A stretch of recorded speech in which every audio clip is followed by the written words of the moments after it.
Okay, guys, we are here to share a new and exciting adventure. One that is going to actually be talking about Bigfoot, a Sasquatch. As you are well aware, I'm sure a lot of you guys have heard of Sasquatch.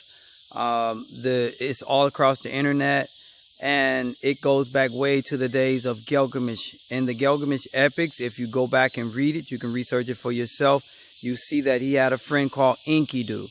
All right, and Enkidu was a hairy type like creature, and he walked upright like a man.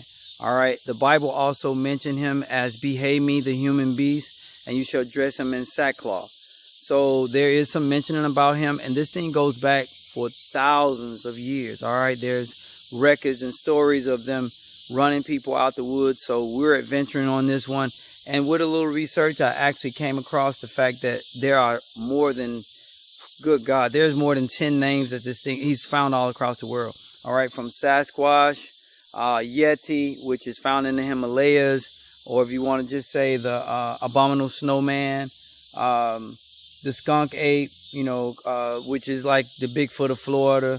You got the what you want to call the Kowi, which is in Australia. You got the Almas, which is in Mongolia. This one here is bipedal.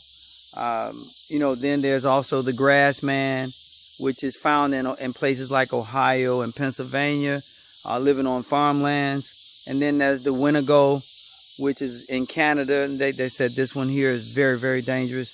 Not too friendly at all. Like some of them kind of let you make it, when it comes to being in the wild. Then you have the orange pendak, which is found in Sumatra, a certain part of India. And this one is only like a few feet tall, sort of like pygmy in stature. He's only probably like 3-4 feet in height. And then, of course, there's one they call the Mapin Garia.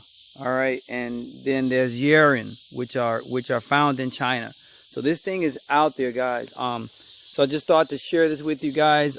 This is an actual story that is very real to me because it happened to me. So I know you guys are like, well, people are always adventuring into the wild. What is there to really worry about? I mean, I'm not gonna go too far. This is right before dark. We did come here at one point to find ferns. I'm sure you guys remember that. All right. Hey, I share a lot of different stuff. I'm not just, on one level. I'm sharing anything that's in my heart right now. And this is a story that I've been wanting to tell for some time. And so when we get to this little location, I'm actually going to share with you guys what actually occurred in a wooded area near a home that I grew up in. All right. And, I'm sure you guys may have had somebody to share some stuff with you at present time. Maybe you may have went on YouTube and listened to some of the stories. But this one here that we are about to share is something that actually did occur,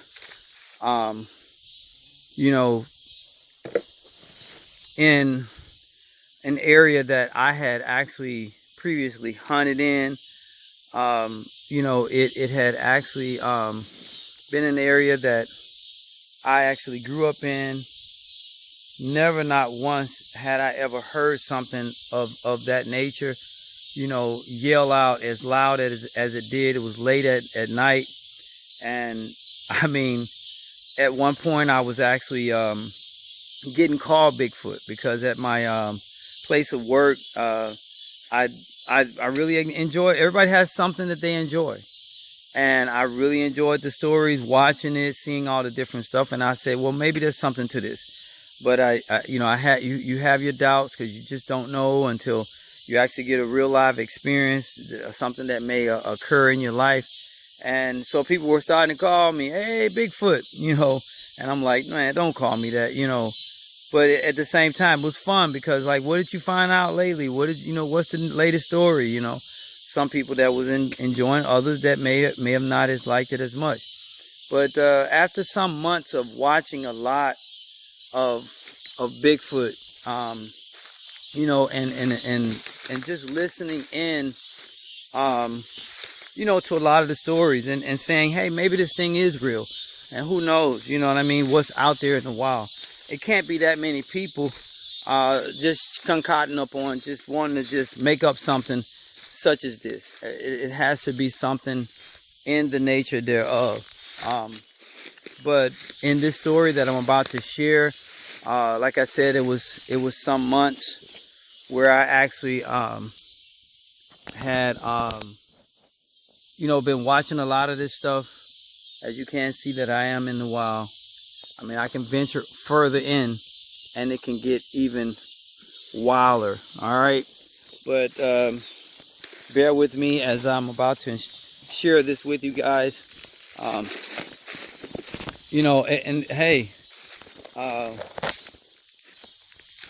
it's something that really made me know that there's something that maybe they're just not telling us, and maybe there's something that a lot of people just don't want to talk about. But I'm gonna share this with you guys.